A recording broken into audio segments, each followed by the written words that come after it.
Fala aí, meus amigos, vocês estão bem? Eu espero que sim, eu tô bem também.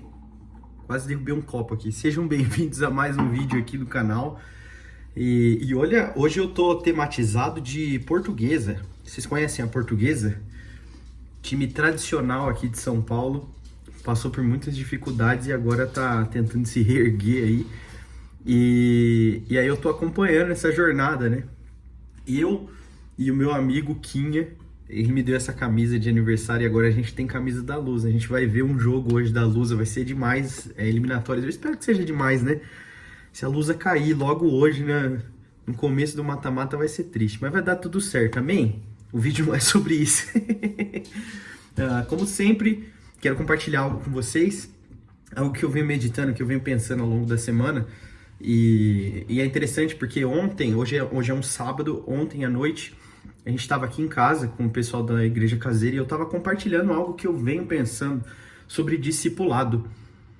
E eu sei que às vezes discipulado já parece um tema um pouco saturado, né? No meio evangélico, assim, a gente fala muito de discipulado, mas às vezes a gente chama muita coisa de discipulado e que não é discipulado realmente, né? Inclusive, eu quero indicar para vocês logo de cara, eu devia ter pegado aqui para mostrar para vocês, né?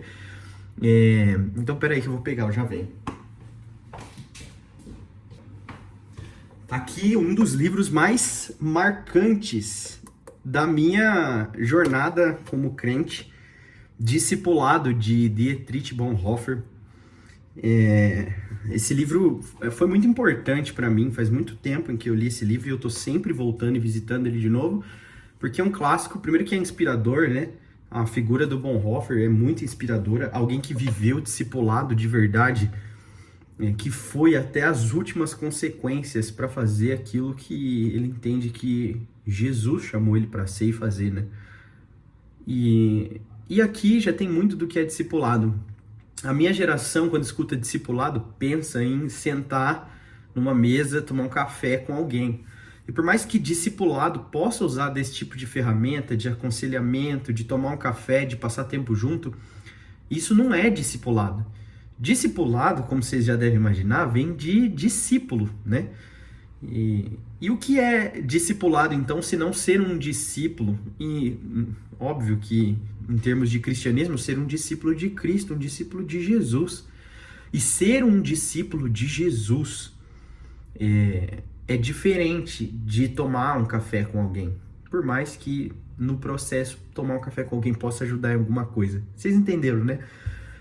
O fato é que, assim, essa é a primeira definição. E com primeira, não é só que vem em primeiro lugar, mas é a mais importante, é a verdadeira definição do que é discipulado. Discipulado é ser um discípulo de Cristo. E ser um discípulo de Cristo vai te levar a tomar atitudes e decisões na sua vida que vão custar muito. Na verdade, não só muito, vão custar tudo, né? E eu sei que talvez você também já tenha ouvido isso, mas o que eu venho pensando essa semana é como a forma como a gente vem se desenvolvendo como igreja, como cristãos, né, na sociedade especificamente, vem forçando a gente a abraçar como estilo de vida cristão um tipo de moralismo apenas, sabe? Porque eu tava falando ontem aqui, né, como se eu sou um pastor jovem, mas sou um pastor, né? E se eu descer em um barzinho aqui perto e ficar tomando umas lá, tem um barzinho bem perto aqui de casa, e eu ficar lá bebendo cerveja e alguém que me conhece, que sabe que eu sou um pastor, me vê lá bebendo cerveja no bar, né? Só daquele ambiente, né? Parecer o que é, né? Na verdade, ser o que é e eu sendo quem sou, né? Se você junta essas duas coisas, as pessoas começam a conflitar, né? Não os crentes, qualquer pessoa. Por exemplo, se qualquer pessoa que visita esse bar me vê lá e sabendo que eu sou um pastor, vai me questionar: poxa, mas você não é um pastor? Por que você está aqui bebendo, né? Assim, não tô nem entrando no mérito do que tá errado, né? Fazendo um juízo de valor aqui das coisas, não. Mas só como os estereótipos já estão bem claros. E talvez isso nem seja ruim, né? Mas o ponto nem é esse. O ponto é que, assim, nós entendemos como crente, no caso eu usei a figura de um pastor, né? Mas com qualquer crente. Se fosse um crente que tá lá, alguém chega, quantos testemunhos a gente já não ouviu assim, né? De alguém que tava num lugar e tava bebendo, e tava às vezes num lugar terrível, todo cheio de coisa errada, e alguém chega e fala, poxa, isso não é pra você, poxa, mas você não é crente, né? Por quê? Porque a gente já aprendeu a associar que tem coisas que crentes não fazem, né? E tem coisas de crente que crente faz. Por exemplo, hoje nem tanto, mas há um tempo atrás, quando eu acho que o movimento pentecostal era ainda mais forte no meio evangélico, né? Era muito comum, eu me lembro, quando eu morava numa cidade um pouco menor, e eu andando às vezes à tarde e via pessoas de terno e gravata com a Bíblia debaixo do braço. Ora, o que é aquilo? Aquilo é um crente, ok? Aquilo é um crente. Seja da Assembleia, da Deus Amor, é um crente de alguma igreja pentecostal, é assim que eles andam, né? E essa imagem ela vai modificando conforme o tempo passa, mas o ponto é o mesmo. A gente constrói estereótipos e que, na maioria das vezes, são estereótipos morais do que é ser um crente.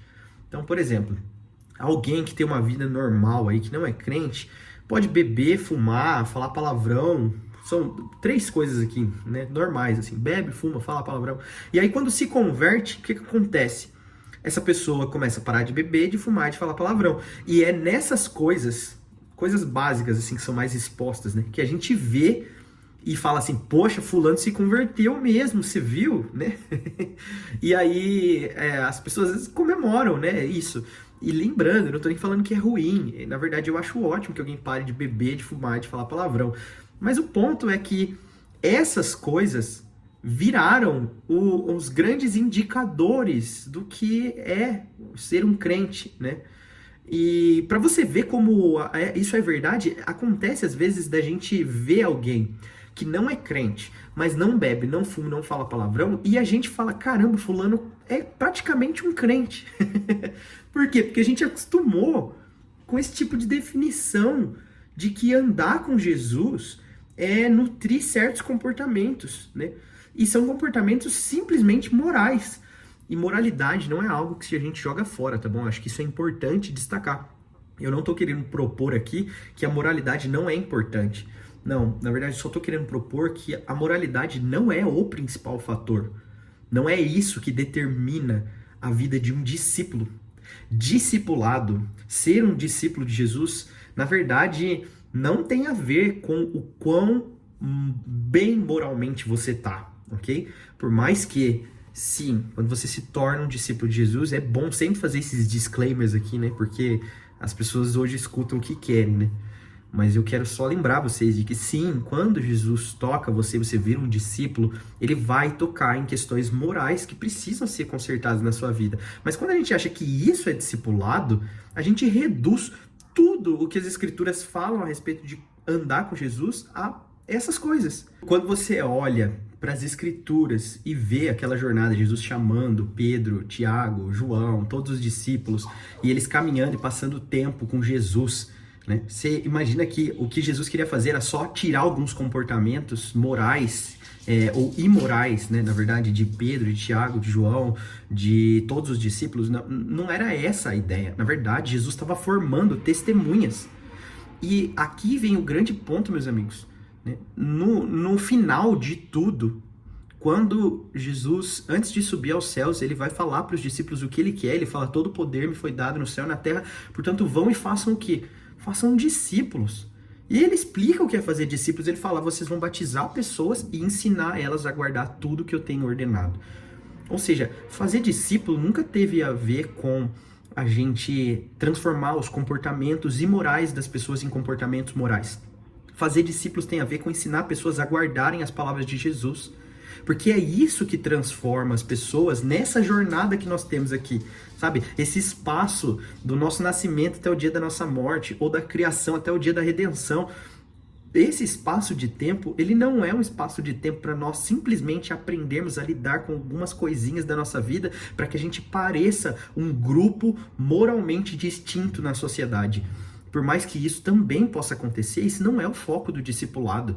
Na verdade, a verdadeira moralidade surge de um grupo verdadeiro de testemunhas. Não um grupo, né? Mas de um testemunho verdadeiro, de pessoas que carregam o espírito da profecia, que Apocalipse diz que é o testemunho de Cristo.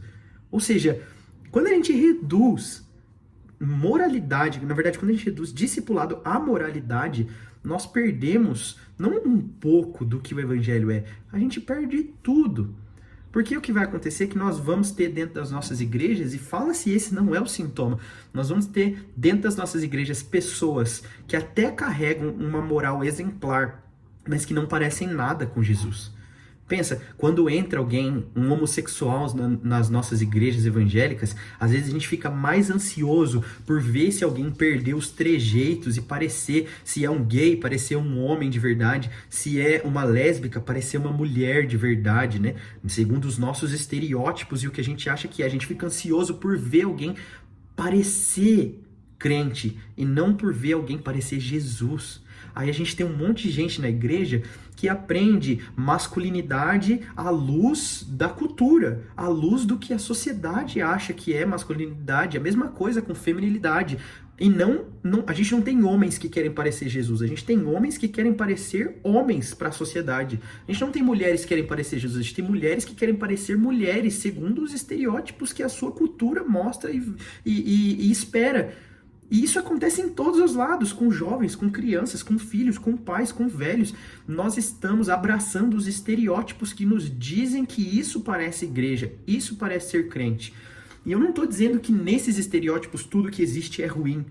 Não, pode ser que tenha muita coisa boa, mas o ponto é que não é isso que é discipulado. E se nós pararmos de tentar ensinar homens a serem homens e começarmos a ensinar homens a serem como Jesus? Se nós pararmos de tentar ensinar mulheres a serem mulheres e começarmos a ensinar mulheres a serem como Jesus, e crianças a serem como Jesus, e filhos a serem como Jesus, e se a gente, em vez de só cultivar bons cidadãos na igreja, começarmos a cultivar testemunhas que vão até as últimas consequências para parecerem com Jesus? Eu sei que é um questionamento forte, eu sei que toca até em pontos pesados, mas eu venho pensando sobre isso, e talvez eu fale mais sobre isso aqui, porque tem mais para falar sobre isso. Mas acho que por enquanto já vale o pensamento, né? Espero que você tenha gostado desse vídeo, espero que te faça pensar um pouco mais. Se você não é inscrito aqui no canal, se inscreve e ativa o sininho para você receber uma notificação quando eu postar um vídeo novo. Faz algum comentário aí, manda para alguém, curte esse vídeo. Vamos ajudar isso aqui a chegar em mais pessoas, tá bom? É isso, vejo vocês no próximo vídeo. Valeu, falou!